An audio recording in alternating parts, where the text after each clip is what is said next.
Hi, Ka-Coffee. Magandang araw po sa inyo, Luzon, Visayas at Mindanao. So nandito po tayo sa Senado at naimbitahan po muli tayo sa impeachment hearing ni Sara Duterte. Ngayong araw po, sumasalang po yung Article 1. Ito po yung patungkol po sa confidential funds ni Sara Duterte na allegedly ibinaldas po yan na ibinigay umano sa mga recipients na lumalabas, hindi naman nag-exist. For example, itong si Mary Grace Piatos, wala siyang records. Itong sila Kokoy Villamin at napakarami pa pong iba. So kanina, sa pagdinig, sumalang po yung branch manager ng Land Bank of the Philippines at kinumpirma niya na naglabas po ng milyon-milyon na salapi itong opisina ni Sara Duterte, particularly yung Office of the Vice President. At sa isang withdrawal po ay umaabot po yan ng 125 million pesos at inilalagay daw po yan sa mahabang bag. No? May mga statement na noon, gaya ng sinasabi ni Ramil Madriaga, na yan po yung mga duffel bag, no, na kung saan milyon-milyon yung laman na salapi. Hindi po dininay ng defense. In short, inamin po ng kampo ni Sara Duterte na totoo po yung mga cheque na yan na 125 million pesos yung halaga ng isang cheque. At ilan po yan? 4 na cheque po yan. No? Inamin po yan ng defense. At ang sinasabi po ng branch manager, ito pong withdrawal na ganitong kalaki, itong 125 million pesos na withdrawal, very unusual po yan. Ilang dekada na po siyang nagtatrabaho sa bangko at parang ngayon lang tayo nakakita ng ganyang sitwasyon. Kaya very unusual kung ipapaliwanag niya. Di ba magtataka nga naman, bakit kailangan mo ng cash na ganyang karami na 125 million pesos? Kasi kung may kailangan kang bayaran, hindi ba pwedeng check yan? Kasi mas masisecure din po yung pera niyan. Pero mas pinili po na magkaroon po ng cash nito ni Sara Duterte o ng kanyang OVP. OVP pa lang po yan, hindi pa natin pinag-uusapan dito yung sa Department of Education dahil meron din pong confidential funds sa DepEd. Kanina, nakausap po natin si Prosecutor Terry Redon. Maganda rin po yung kanyang mga sagot sa ating mga tanong at yung kanyang paliwanag sa umuusad po na impeachment trial ni Sara Duterte. Pakinggan po natin siya. Kumusta po yung first day natin sa another article, ito Article 1, yung confidential funds? Paano po yung takbo ng investigation ngayon at yung mga presentation po ng ebidensya? Okay naman, maganda naman yung lumabas po na testimonya. Anong sabi po nung witness po ng bangko? Ang sabi, kakaiba. Yung pong pag-withdraw ng milyong-milyong piso ng pera mula po sa Land Bank patungkol dito po sa confidential funds ng Office of the Vice President. No? So, tingin ko ganyan din po yung magiging kwento mamaya doon po sa confidential funds naman ng Department of Education. No? Kasi, ang sabi nung witness kanina, sa haba ng panahon niya, more than 30 years siyang nasa Land Bank of the Philippines. Ito daw yung unang pagkakataon na nagkaroon po ng withdrawal ng cash ng ganito po kalaki. No? At madaming pera ho talaga yung pinag-usapan natin dito. So, ayan po, yung pong naipakita, yung fact of withdrawal noong pong mga pera po for confidential funds. Kung ano po masasabi nyo na sa naging pahayag ng witness na na-shred na daw po yung mga original copies ng cheque ng OVP? Maliit na bagay naman yun eh. Yung pong pag-shred lang ng mga cheque, kasama naman yun dun sa ginagawa ho talaga ng bangko. May kopya naman tayo ng digital copies, no? So, wala pong problema yun. Pero ang napatunayan ho kanina, yung fact of withdrawal mula sa bangko, linagay sa duffel bag, well, di duffel bag yung binanggit, linagay sa mga bag na mahahaba, yung pagkakabanggit po nung atin pong witness, at inilabas doon po sa bangko po ng Land Bank Shaw Boulevard. So may nakita po kayong perang hindi may paliwanag ng kanyang sweldo, negosyo, o deklaradong ari-arian? Ibang bagay pa yun, no? So, sa unexplained wealth, pag-usapan yan, yung pinag-usapan po natin dito, yung confidential funds misuse. So, ngayong araw po na ito, nailatag yung fact ng paglalabas ng pera mula sa bangko papunta sa mga bag.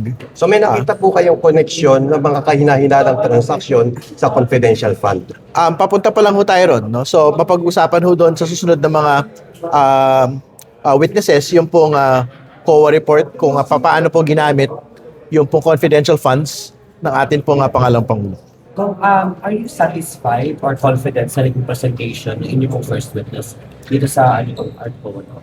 Tingin ko very precise naman po yung sinabi nung pong witness po natin. Ang sinabi ho niya, for the first time, nagkaroon po na ganong kalaking transaction. Ang sabi niya, unusual yung transaction. Ang sabi niya, kakaiba yung transaction. Ang sabi niya, sa haba ng panahon niya, more than 30 years sa land bank, yun yung unang pagkakataon na nakakita siya ng ganong kalaking withdrawal po ng pera. Bakit kaya, sir? Kasi very unusual nga po yan. Sa tingin niyo, bakit kailangan niya ng ganun karaming cash?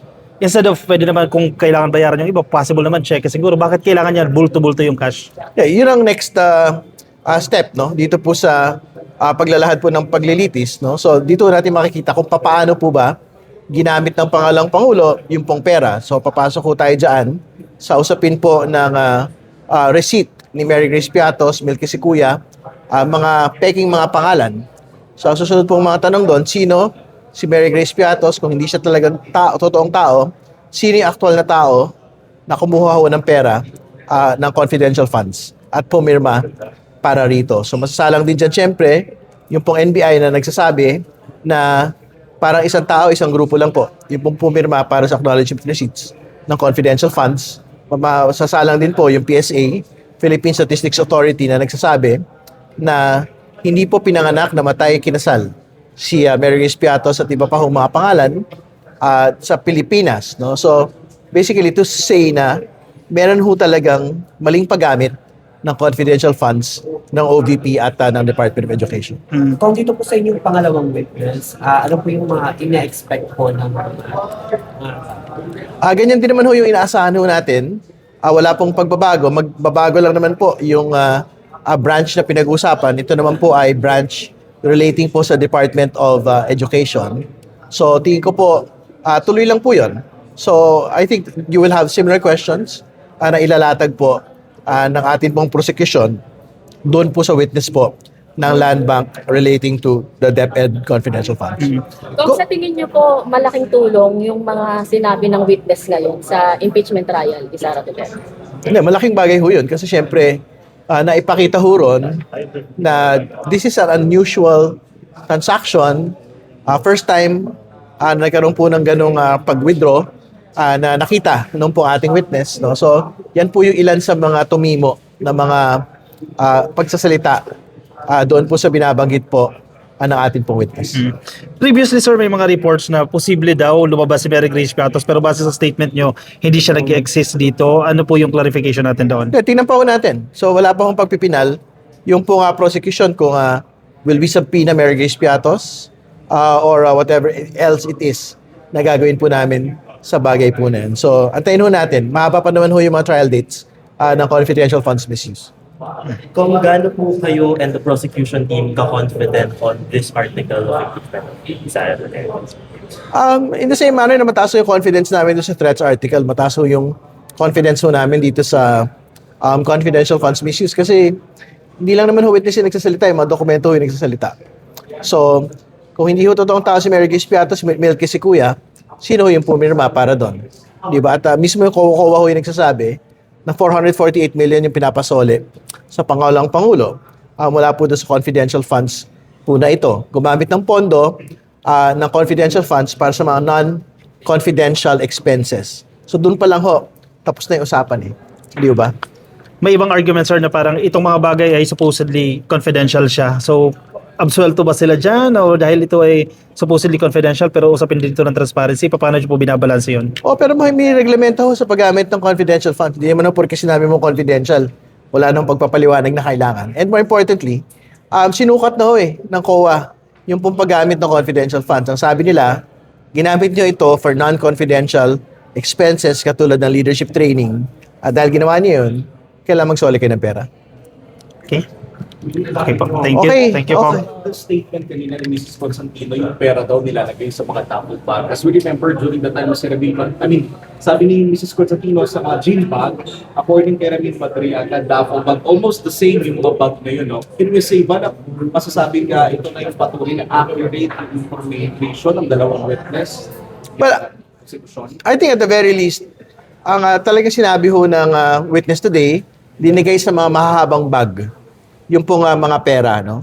So, kailangan lang natin malaman with certainty ilan ba yung mga actual na mga bag, no, na pinagsalangan. Ang sabi niya, 3 to 4, as far as she knows, yung pong pinagsalangan na mabag nito pong pera ng OVP confidential funds.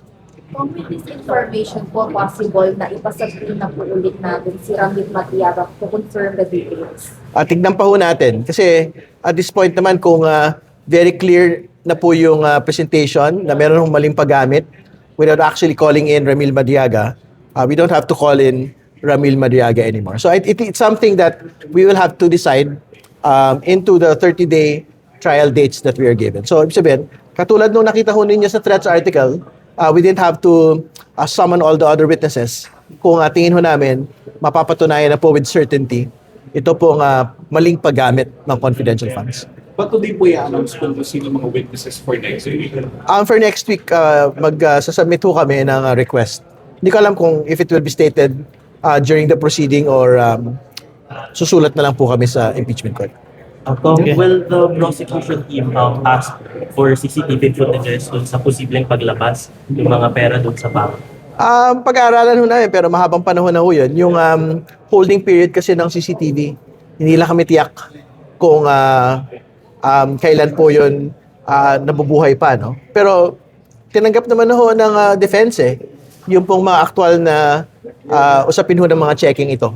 So tingin ko hindi na ho kailangan siguro yung CCTV. Shaka Coffee, yan muna ang hatid ko sa inyo. Mamaya bibigyan ko pa po kayo ng updates patungkol dito sa nagaganap na impeachment trial ni Sara Duterte. Nasa season 2 na po tayo, ika nga, no? Article 1 po ito patungkol sa confidential funds ni Sara Duterte. Baka may mga tanong po kayo sa ating mga prosecutors, sa ating mga mababatas, ilagay nyo dyan sa comment section. Baka may mga comments din po kayo, ilagay nyo lang dyan sa comment section, no? Para mabasa rin po ng iba nating mga ka-coffee. Make sure na kayo po ay nakasubscribe na.